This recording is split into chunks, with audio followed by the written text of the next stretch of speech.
लेकिन कुछ हमारी आंगनवाड़ी बहनें जो है वो एफआरएस सिस्टम से काम की हैं, जिसका पूरा डाटा हमारे पास आ चुका है। यानी कि उन बहनों को विभाग द्वारा 5G मोबाइल, 3599 रुपया रिचार्ज और वो 4 ऑप्शन दिया जा चुका है। तभी तो ये लोग काम की है। मुंह नहीं है आप लोगों को बोलने का। पदाधिकारी भी सोच रहे होंगे कि कहती है कि मेरे पास मोबाइल नहीं है, रिचार्ज नहीं है, मैं कैसे काम करूं? तो क्या 25%, 50%, 10% करने के लिए आपके पास मोबाइल है और 100% करने के लिए मोबाइल नहीं है? जो आंगनवाड़ी कार्यकर्ता है 5%, 10%, 25%, 50% काम किया है, 70% काम किया है, वो सेविकाएं पोषण ट्रैकर पर 100% काम करें। काश मैं आपकी पदाधिकारी नहीं रही, नहीं तो सिस्टम में बहुत बदलाव करते और कैसे काम लिया जाता है हम बताते। जहां एक तरफ आंगनबाड़ी कार्यकर्ताएं कर रही है एफआरएस सिस्टम का विरोध, कर रही धरना प्रदर्शन हड़ताल, वहीं दूसरी तरफ आंगनबाड़ी कार्यकर्ताएं कर रही है एफआरएस सिस्टम से काम। क्या ऐसे में आंगनबाड़ी कार्यकर्ताएं अपनी लड़ाई को जीत पाएंगी, हो पाएंगी कामयाब? जी नमस्कार, मैं सविता कुमारी यादव। अब भारतवर्ष की तमाम आंगनबाड़ी सेविका सहायिका बहनों का आपका अपना यूट्यूब चैनल सविता कुमारी यादव में हार्दिक स्वागत करती हूँ, नंदन करती हूँ, अभिनंदन करती हूँ। बहनों, आपको बताते चले कि एफआरएस सिस्टम के विरोध में सिर्फ बिहार ही नहीं बल्कि भारतवर्ष की तमाम आंगनबाड़ी सेविका सहायिका बहनें सरकार से पत्राचार कर रही है, धरना प्रदर्शन कर रही है, आंदोलन कर रही है। वहीं दूसरी तरफ कुछ हमारी आंगनबाड़ी सेविका बहनें हैं जो एफआरएस सिस्टम से काम कर रही है।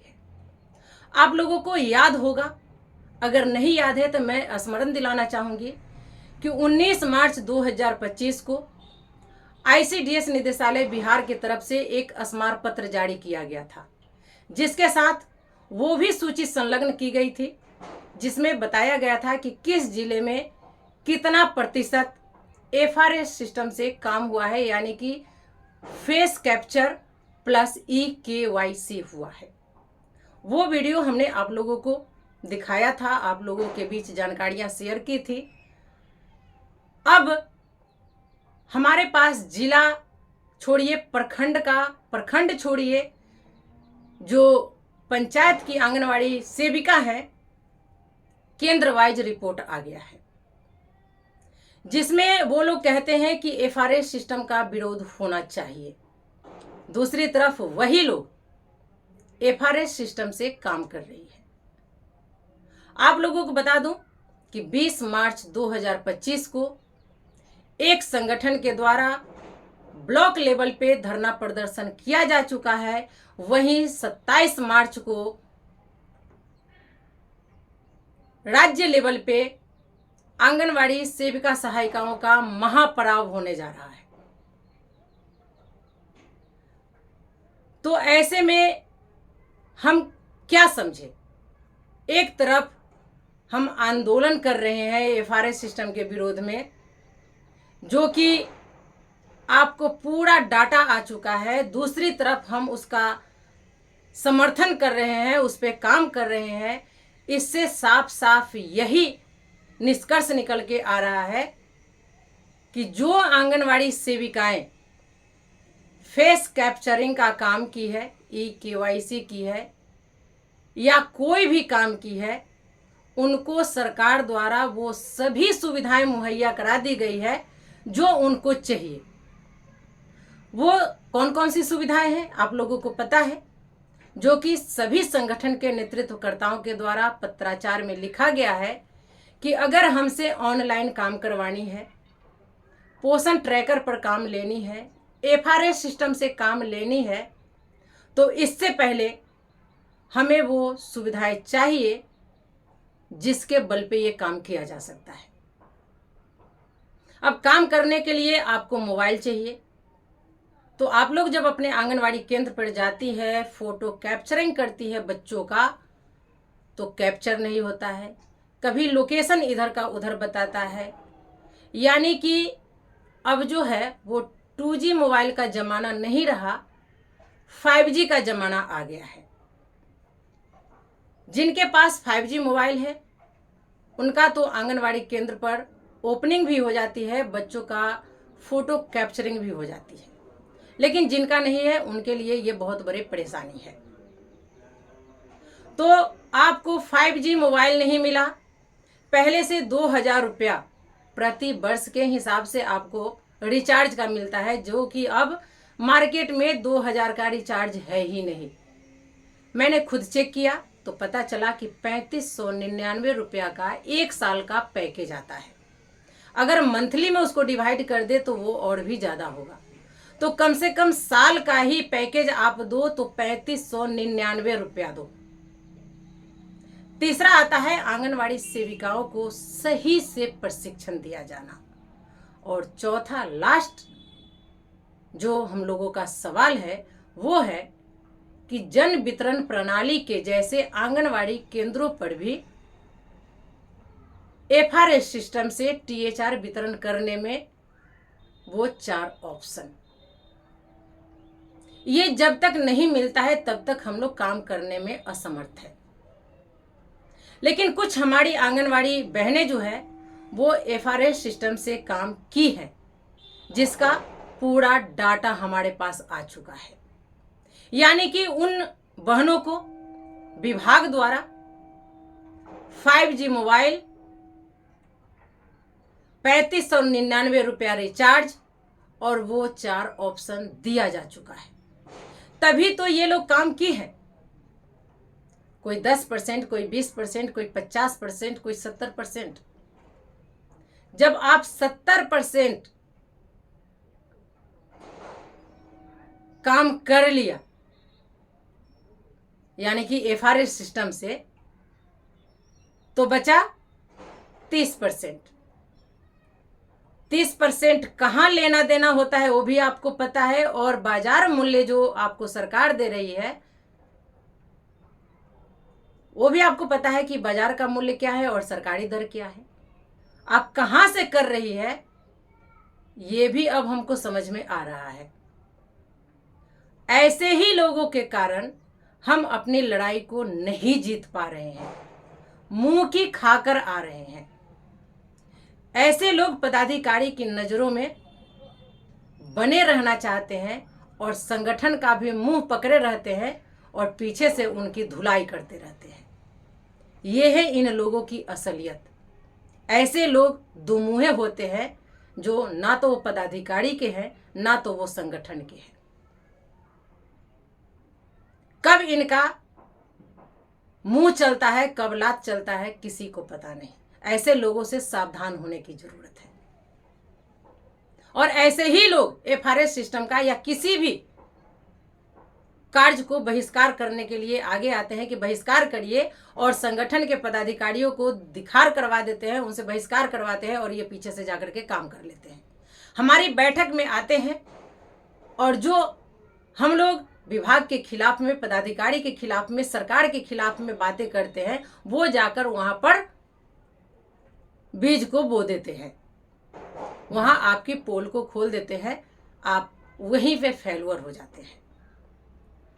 तो संगठन होता है सबको संगठित करने के लिए, एक करने के लिए, अपनी लड़ाई को लड़कर जीत में बदलने के लिए। लेकिन कुछ जो हमारी बहनें हैं वो हमें कमजोर कर रही है, हम लोगों को लड़ाई जीतने से कोसों दूर रखने में अपनी अहम भूमिका निभाती है। यही कारण है कि हम लोग सही पथ पर चलते हुए भी पथविहीन हो जाते हैं। सोचना आप लोगों को है कि हमने बहुत पहले ही एक वीडियो में कहा था कि आप पंचायत एक रहिएगा, ब्लॉक एक हो जाएगा, ब्लॉक एक रहिएगा, जिला एक हो जाएगा, और जिला एक रहिएगा तो पूरा राज्य एक हो जाएगा। हम ये कभी नहीं कहे हैं कि FRS सिस्टम का विरोध करेंगे। हम FRS सिस्टम का तहे दिल से स्वागत करते हैं, ये बहुत अच्छी चीज है, इसमें पारदर्शिता है।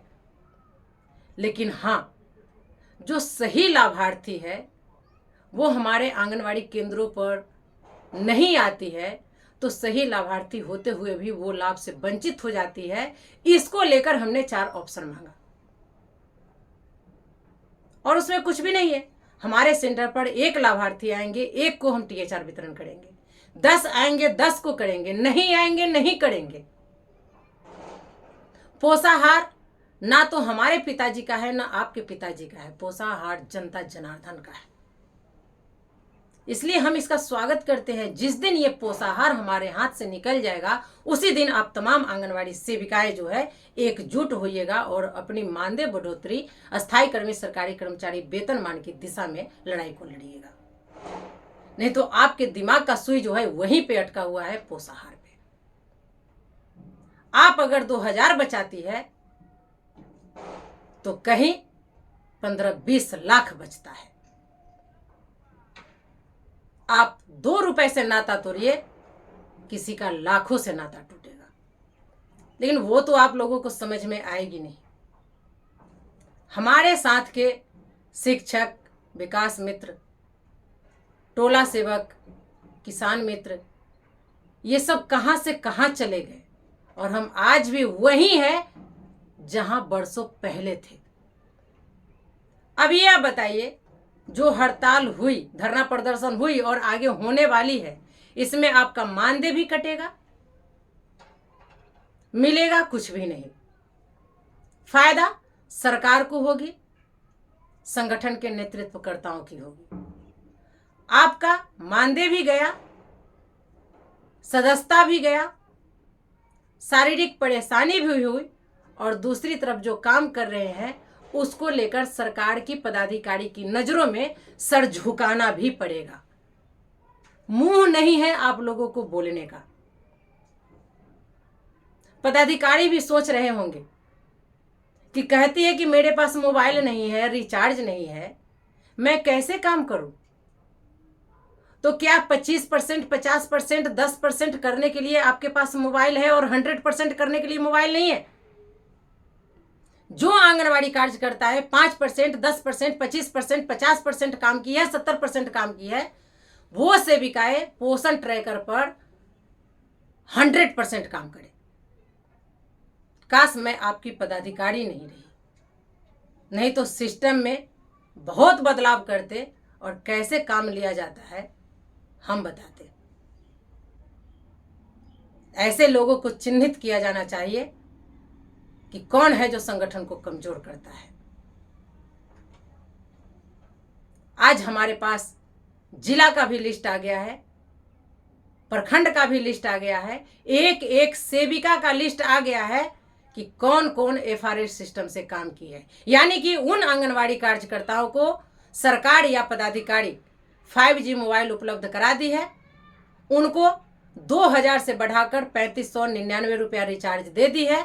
उनके आंगनवाड़ी केंद्र पर 4 ऑप्शन दिया जा चुका है, तभी इन्होंने 25%, 50% या 70% काम की है।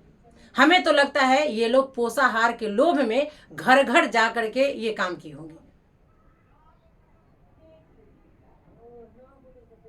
इतना आंगनवाड़ी कार्यकर्ता है, किसी के यहाँ नहीं हो रहा है। हर जगह से ये सवाल उत्पन्न हो रही है, कैसे करे दीदी, कैसे करे, कोई लाभार्थी नहीं आ रहा है।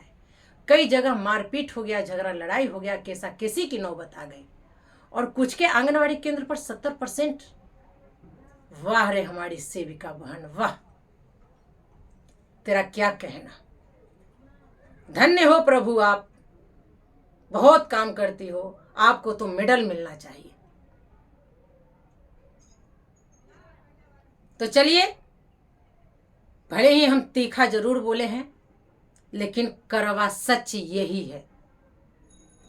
इस पर विचार करिए, विमर्श करिए, फिर आगे अपना कदम बढ़ाइए, क्योंकि ये लोग कभी हमें कामयाब नहीं होने देंगे।